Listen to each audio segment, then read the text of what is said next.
ತಿನ್ನಿ ತಿನ್ನಿ, ಚೆನ್ನಾಗಿ ತಿನ್ನಿ. ಶ್ಯಾಮಣ್ಣ, ಇನ್ನೂ ಸ್ವಲ್ಪ ಅನ್ನ ಹಾಕಿ.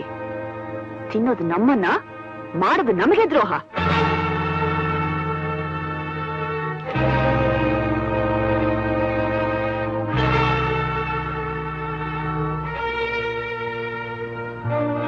ಯಾರು ಹೇಳ್ತಾ ಇದ್ರಿ ತಮ್ಮ ಈ ಸುಭಾಷಿತನ?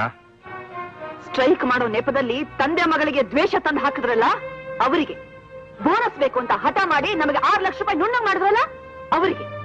ತಿನ್ನಿ ತಿನ್ನಿ, ಚೆನ್ನಾಗಿ ತಿನ್ನಿ, ನನ್ ಸಂಪಾದನೆ ತಾನೆ. ಆಶಾ, ಈ ಜಗತ್ನಲ್ಲಿ ಯಾರ ಅಪ್ಪನ ಮನೆಯನ್ನ ಯಾರು ತಿನ್ಬೇಕಾಗಿಲ್ಲ.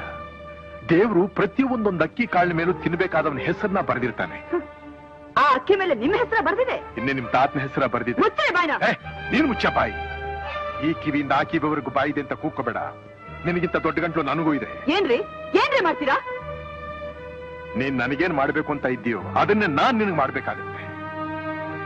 ನಿಮಿಷಕ್ಕೂ ನಾನು ತೇಜೋವಧೆ ಮಾಡ್ತಾ ಇದ್ದೀಯ ನೀನು. ಹುಷಾರ್.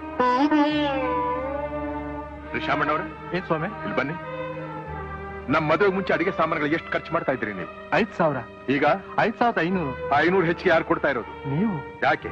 ನೀವು ನಿಮ್ ತಾಯಿ ಊಟ